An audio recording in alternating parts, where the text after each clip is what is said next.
guys, welcome back to the channel. It's Learner's Vlog. My name is Simran and today we are going to start the new subject that is Indian Economic Development. So guys, हमने economic के बारे में पढ़ा है, हमने stats के बारे में पढ़ा है और अगर नहीं भी पढ़ा तो ये मानकर चलिए कि आपको इकोनॉमिक का मतलब पता है और अगर नहीं पता तो कोई बात नहीं, हम उस पर भी वीडियो अपलोड कर देंगे। सो फिलहाल हम मानकर चलते हैं कि हमें इकोनॉमी के बारे में पता है।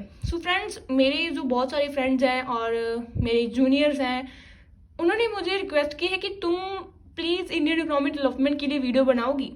सो हम अपने रिलेटिव्स के किड्स को या फिर हम अपने फ्रेंड्स को शेयर कर सकते हैं।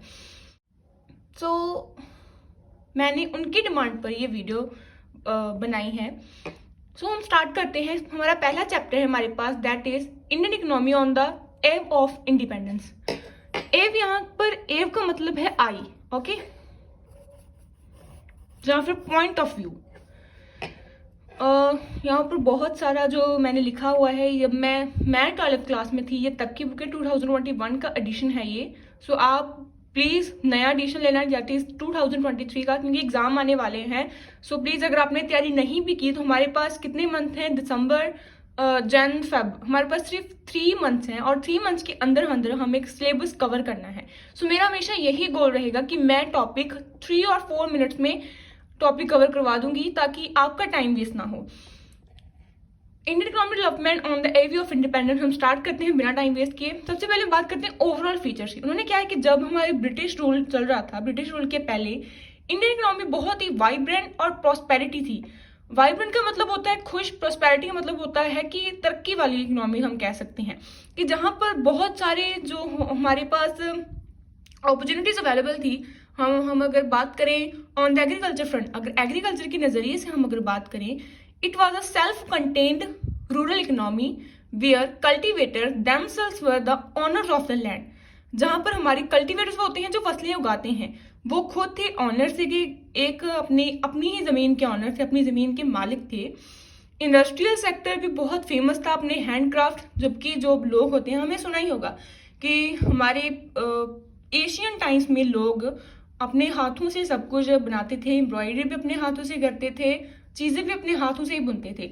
सो वो चीज़ बहुत ही ज़्यादा मतलब पूरे देश में फैली, इतना ही नहीं पूरे देश में नहीं, एक्सपोर्ट भी होता था। लेकिन जब ही ब्रिटिश रूल हमारे जो इंडिया में आया तो हमारी इंडिया बहुत ही ज़्यादा एक्सप्लॉइट होने लगी, हमारी इंडिया की इकोनॉमी।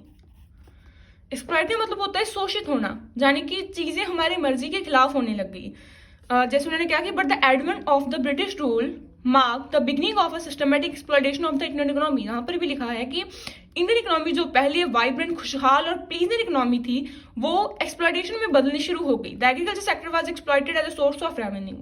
एग्रीकल्चर को as a source of revenue, मतलब एक कमाई के तौर पर, प्रॉफिट के तौर पर यूज करना शुरू कर दिया। The industrial sector was destroyed by exploiting the domestic market for the British product. जो हमारे इंडस्ट्रियल सेक्टर थी उसे पूरी तरह से डिस्ट्रॉय कर दिया गया, क्योंकि उन्हें एक्सप्लॉइट कैसे किया जाता था। अब आपके मन में डाउट आ रहा होगा कि एक्सप्लॉइट कैसे करते थे।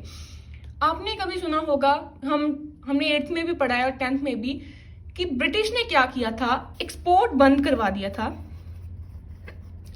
और इंपोर्ट शुरू कर दिया था। एक्सपोर्ट जब बंद हो गया था, मतलब कि हमें जो हमारे रेडीमेड प्रोडक्ट्स हैं उनका जो एक्सपोर्ट होता था वो बिल्कुल बंद हो गया और हमारे इंपोर्ट है, हमें जो विदेशी चीज़ें थी उन्हें हमें देश में आयात करवाना पड़ा। आयात मेरे यार वैसे मुझे पता नहीं है, आप एक्सपोर्ट, हम इंपोर्ट करने लग गए थे जो बाहरी चीज़ें बनती थी। इस वजह से क्या हुआ, हमारी जो घर में, जो हमारे देश में जो बनती चीज़ें थी वो कम बिकने लगी और जो हमारे रॉ मटेरियल थे उनका एक्सपोर्ट होना शुरू हो गया और इंपोर्ट पर बहुत ज़्यादा टैक्स देना पड़ता था। जैसे हमारी आर्थिक अर्थव्यवस्था में बहुत ज़्यादा प्रॉब्लम फेस करनी पड़ी। Owing to the systematic exploitation of the agriculture and industrial sectors and restricting of India's foreign trade in the favor of the British, जो इंडिया का फॉरेन ट्रेड था, जो हम एक्सपोर्ट करवाते थे चीज़ों का, वो सारा किनके पॉइंट ऑफ व्यू से, किनके नज़रिए से होने लगा, किनके फेवर में होने लगा, वो था ब्रिटिश के फेवर में। इससे क्या हुआ, stagnant economy. On the eve of independence, Indian economy was completely a stagnant economy. A stagnant economy is the one which shows little or no growth of income. Stagnant economy वो economy होती है जहां पर income में बहुत ज़्यादा, जिनकी GDP per capita income बहुत ज़्यादा कम हो। और इन्होंने कुछ रिजल्ट भी है कि जैसे वी के आर वी राव और आर से डिजाइन ने सम नोटेबल जो अटेंड किए थे, उन्होंने कहा था कि 2% से भी कम थी इंडिया की ग्रोथ और 0.5% डिग्री तक की per year per capita income रह चुकी थी। बैकवर्ड इकोनॉमी होते हैं पछड़ी हुई इकोनॉमी, यहाँ पर इकोनॉमी अनस्टेबल हो। पैरेलल इकोनॉमी बहुत दूर की बात है, जहाँ पर डिमांड्स और सप्लाई का कोई अता पता ना हो। जो पीपल है वो पूरी तरह बैकवर्ड हो गए थे। रूरल एग्रीकल्चर तो पहले ही था और बहुत ज़्यादा बैकवर्ड हो गया था। The bulk of population was very poor without sufficient food, clothing and shelter. बिना छत के, बिना खाने के, बिना कपड़ों के रहने लग गई थी। Wide spread unemployment caused destruction of handicraft industries. Wide spread unemployment होती है कि जहां पर लोगों को बेरोजगारी बहुत ज्यादा फैल चुकी थी, जहां पर हैंडीक्राफ्ट, क्योंकि हैंडीक्राफ्ट इंडस्ट्रीज का डिस्ट्रक्शन हो चुका था। क्योंकि अंग्रेजों को पता था कि हैंडीक्राफ्ट जो चीजें हैं वो ज्यादा महंगी, ज्यादा प्रीशियस थी, जिसके कारण उनकी इकोनॉमी में, उनके लोगों में ऐसी क्षमता नहीं थी जो हमारी इंडिया के लोगों में क्षमता थी वो चीजें बनाने की। सो इसलिए उन्होंने वो उनका एक्सपोर्ट बंद करवा के इम्पोर्ट करना शुरू कर दिया। हमें डिपेंड होना पड़ा, हमें मजबूरी में उनके बनाए हुए क्लोथ, उनके बनाए हुए चीजें हमारे देश में मंगवानी पड़े। और हमारा जो रॉ मटेरियल था वो उनके देश में एक्सपोर्ट हो चुका, जो हमारी जो सोने की चिड़िया वाली कंट्री थी वो पूरी तरह डिस्ट्रॉय हो चुकी थी। Dominance of agriculture sector dominate Indian economy as the principal of source of livelihood. हमारी एग्रीकल्चर 72% का जो हिस्सा है वो लाइफ के लिए, अपनी जिंदगी के कंटिन्यू आयात के लिए एग्रीकल्चर एक सोर्स ऑफ इनकम था। सो वर्किंग पॉपुलेशन जो 72% ऑफ इंडिया थी वो क्या थी, एग्रीकल्चर वर्क में एंगेज थी। उसके क्या हुआ कि जब एग्रीकल्चर का जीडीपी था, जो कि ग्रॉस डोमेस्टिक प्रोडक्ट का 50% वो इंडियन इकोनॉमी डेवलपमेंट में जाता था, including the backward of the sector. The sector suffered from low productivity owing to which it had low contribute to GDP. Low productivity होगी तो लो कंट्रीब्यूट होगा जीडीपी में। और बाद में यहाँ bleak industrialisation. Prior to the British rule, industrial sector in India was well known for handicrafts, but it was systematically destroyed by the discriminatory of British policy. Bleak industrialisation होता है कि जहां पर नाम मात्र इंडस्ट्रियल की ग्रोथ हो।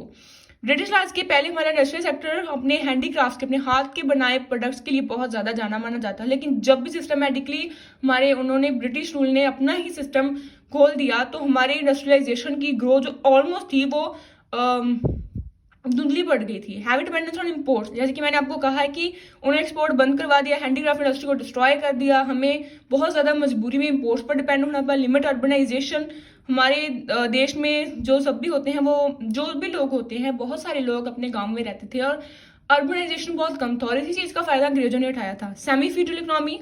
On the of independent Indian economy was neither wholly feudal और nor a capitalist economy. It was a mixed economy or a semi-feudal economy. Such an economy had the mixture of feudalistic and capitalist modes of production. Feudalist mode of production leads to low productivity leads to backwardness. जो semi-feudal, feudal words हमारा एक Greek word है जो Oxford dictionary से लिया गया है, जिसका मतलब होता है कि जहां पर प्रोडक्टिविटी, जहां फिर किसी चीज की ग्रोथ का लेवल बहुत ही नामात्र हो, बहुत ही पीक पर हो रहा हो। सो ब्रीफली हम यही कह सकते हैं कि हमारी ब्रिटिश रूल के पहले जो कंक्लूजन है, आप इसे अपने शब्दों में भी लिख सकते हैं। और आज के लिए हम इतना ही करेंगे, हमने सेलिएंट फीचर्स पढ़ लिए हैं। सो होप आपको अच्छे से समझ आ गए होंगे। सो प्लीज़ कमेंट में बताइए। और इसका कंक्लूजन जो है, वैसे आप पॉज करके अपनी नोटबुक में नोट डाउन कर सकते हैं, लेकिन आप अपने वर्ड्स में क्या इसका कंक्लूजन ब्रीफली आप क्या कहना चाहेंगे, आप कमेंट्स में बता सकते हैं, अपनी रिव्यू दे सकते हैं। सो मुझे भी इसमें फीडबैक मिलेगी कि आप अच्छे से तैयारी कर रहे हैं, क्योंकि टाइम लिमिटेड है और हमारे पास सिलेबस अनलिमिटेड है, हमें जल्दी से ख़त्म करना है। So thank you.